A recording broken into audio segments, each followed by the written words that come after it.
Et bonjour à tous. Bienvenue sur notre petit programme Kerbal Space Program. À l'aide de ce programme, on va aider les petits Kerbal, c'est un peuple de petits hommes verts qui adorent explorer l'espace, mais qui sont pas forcément au top sur la sécurité. Donc, on va établir un petit programme spatial en vulgarisant, en essayant de vulgariser au maximum les opérations, les étapes, etc. Donc pour faire un bon programme spatial, la première chose, c'est de réussir à faire ce qu'on appelle un vol suborbital. Alors un vol suborbital, c'est un vol qui va aller dans l'espace, mais qui ne va pas orbiter autour de la Terre. Il va juste aller dans l'espace, puis simplement redescendre. C'est la première étape de tout bon programme spatial qui se respecte. Ça a d'ailleurs été les premières étapes du programme spatial américain et russe notamment. Ils ont tous commencé par un vol suborbital. Donc nous allons tester notre petit vol suborbital. Nous avons notre lanceur. Donc pour un vol suborbital, on a besoin d'un lanceur relativement simple, hein. Donc le corps du lanceur, ce qu'on appelle communément la fusée, hein, avec la capsule au bout qui permet d'accueillir nos petits hommes verts, hop, qui sont ici. Donc on va prendre un pilote, on va prendre un scientifique et on va prendre un ingénieur. Hop, il y a 3 places dans la capsule, ils sont 3, c'est parfait. Hop. Donc fusée toute simple, hein. Des moteurs, des réservoirs, un anneau pour le guidage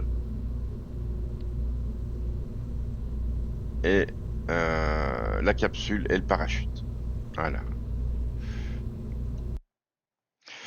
On va passer au lancement. Donc nous allons essayer de faire notre vol suborbital en espérant que tout se passe bien pour nos petits Kerbal. Nos petits Kerbal qui sont là. Nous avons Tramund, nous avons Edas et nous avons Milfried. Je mets la télémétrie ici, le guidage, la stabilité. Je mets les moteurs à fond. Et c'est parti.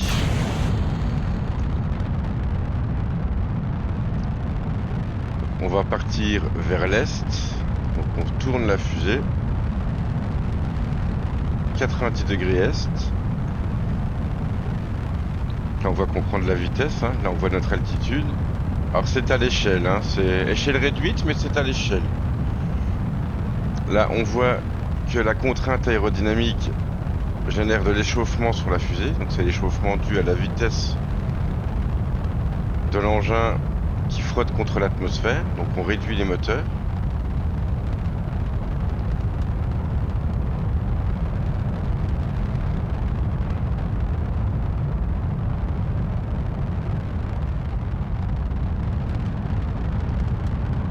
L'atmosphère se fait moins dense, hein. Donc on peut repousser un peu les moteurs. Et comme la Terre est ronde, eh bien, nous allons incliner notre fusée pour épouser la forme de la Terre. On va essayer de conserver un maximum les 90 degrés.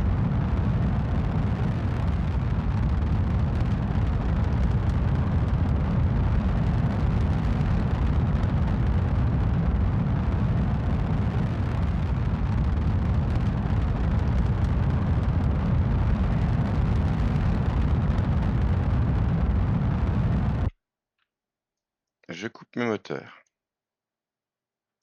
Donc là, on voit qu'on est à 65 km et nous allons monter jusqu'à 236 km. Au niveau de l'apoapsis, donc le point le plus haut. Le périapsis, le point le plus bas, on voit qu'il est négatif. Donc c'est ce qui nous confirme que notre trajectoire n'est pas orbitale. Nous n'allons pas faire le tour de la Terre. Elle est simplement suborbitale.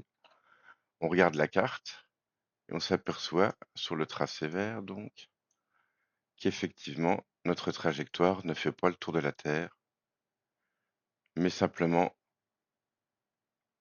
une trajectoire balistique en cloche avec notre point le plus haut ici.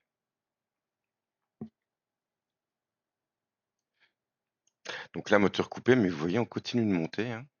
Si on regarde ici, l'altitude continue de monter. On part sur l'inertie qu'on a appliquée au début du vol. Donc on a appliqué tellement de poussée, hein, que bah, notre fusée continue sur sa lancée.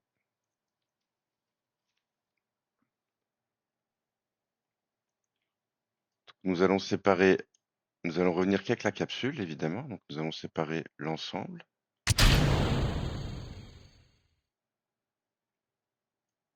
Notre fusée va retomber sur la même trajectoire.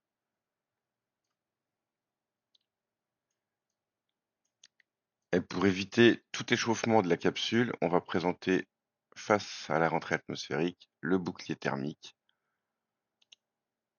Hop.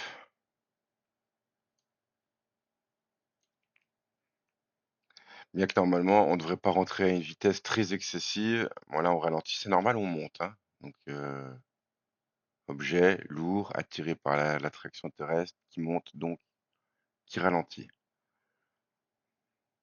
On voit que nos trois joyeux Kerbal sont heureux.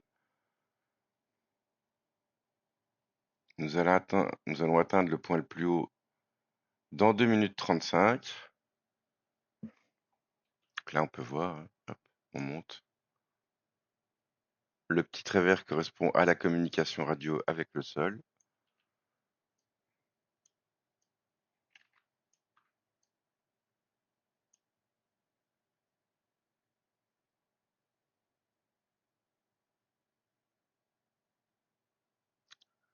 Là, on voit le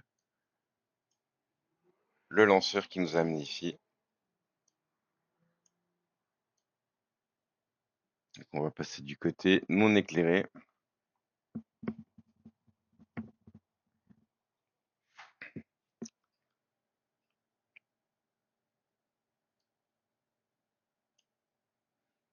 Alors, contrairement à ce qu'on pourrait croire, hein, quand on est dans l'espace, on ne voit pas de ciel étoilé quand on est en présence du soleil.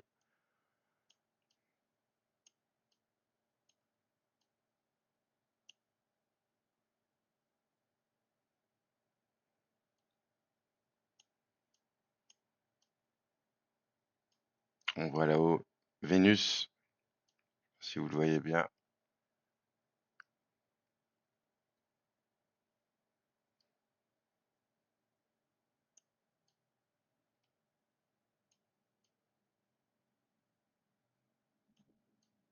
Donc là, vous remarquerez qu'on est du côté non éclairé, mais qu'on est toujours éclairé par le soleil.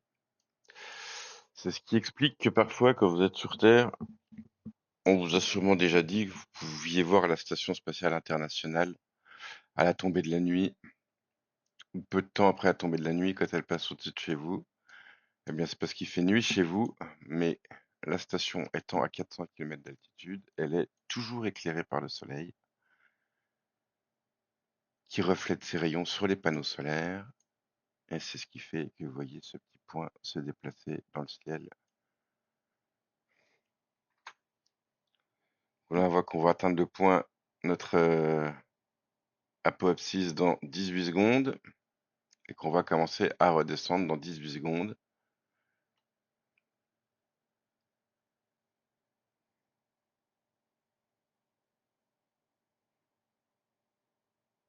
Trois, deux, un, hop, et on commence à redescendre,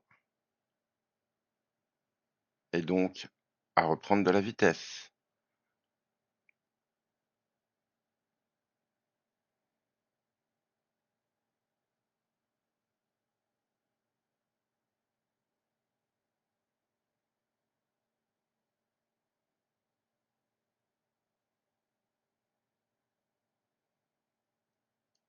On voit notre lanceur là, hein, qui lui, beaucoup plus lourd, a commencé à redescendre beaucoup plus tôt, évidemment.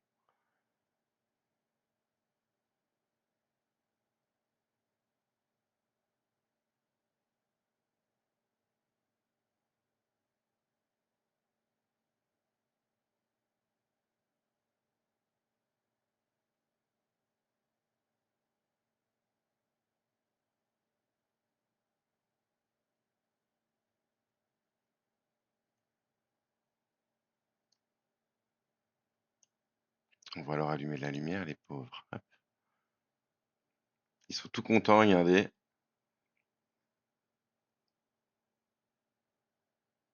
On va essayer de les faire survivre, les pauvres.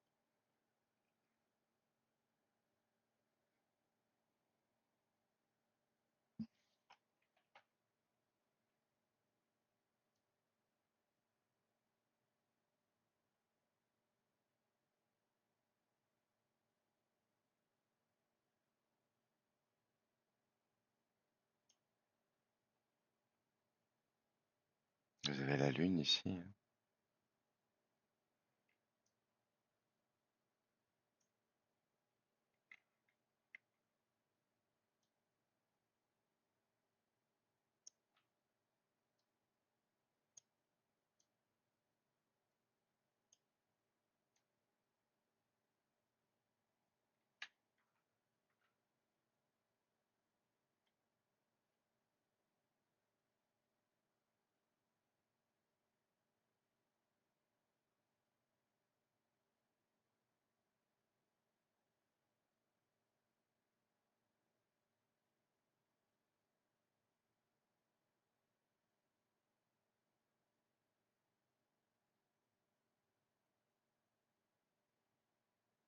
Vous avez Mars. Je sais pas, non, là, il n'y a rien. Là, vous avez Vénus.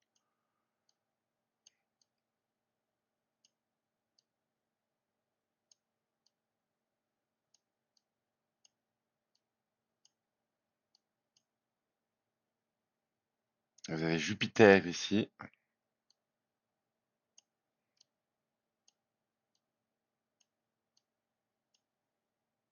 Uranus.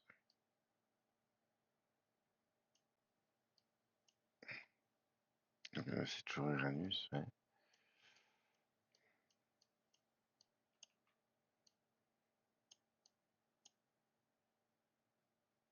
Là, nous sommes en train de redescendre toujours.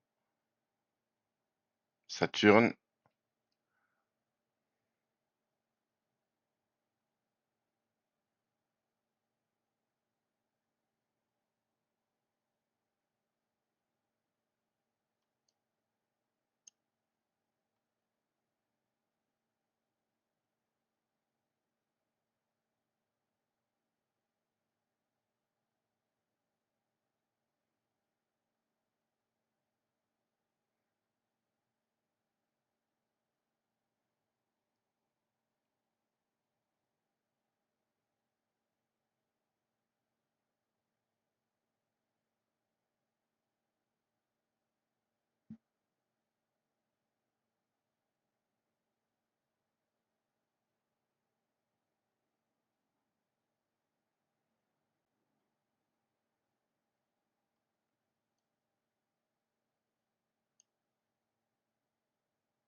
On voit qu'on rentre dans les hautes couches de l'atmosphère.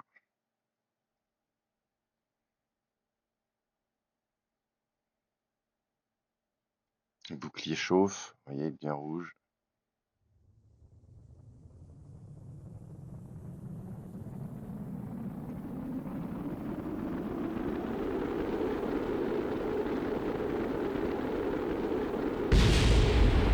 Alors, l'explosion que vous avez entendue, c'est le lanceur qui a brûlé dans l'atmosphère.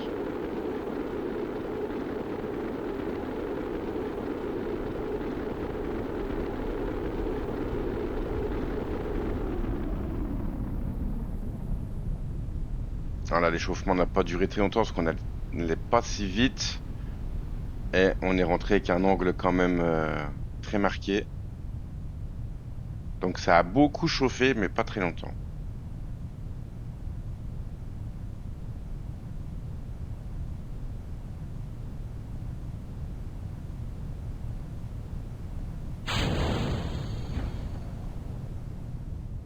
J'ouvre mes parachutes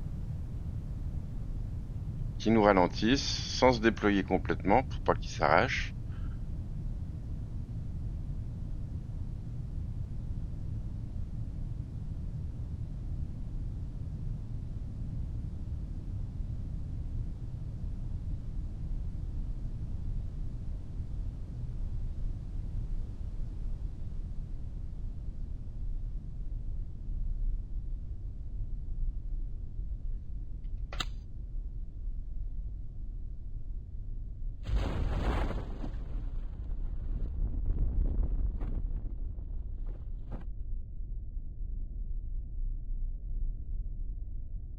On est passé à 6 mètres secondes.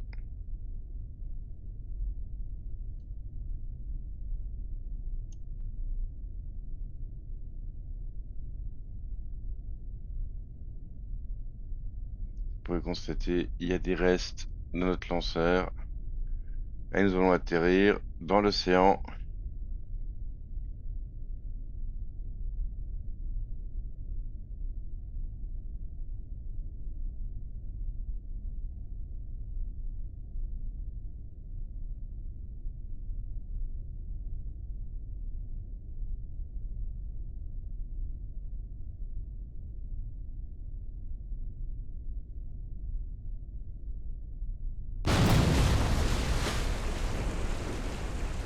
Et nos 3 Kerbal sont vivants. Eh bien voilà, mesdames, mesdemoiselles et messieurs, c'était un vol suborbital. Donc un vol qui va dans l'espace, mais qui ne fait pas le tour de la Terre, qui ne fait pas d'orbite. Il va dans l'espace et il retombe soit pas loin du site, soit un peu plus loin, ça dépend de l'angle qu'on lui donne. Et ça marque le début de notre programme spatial. Donc le vol suborbital, il est validé. Voilà, et bien je vous donne rendez-vous dans la prochaine vidéo pour la suite de ce programme orbital. À bientôt.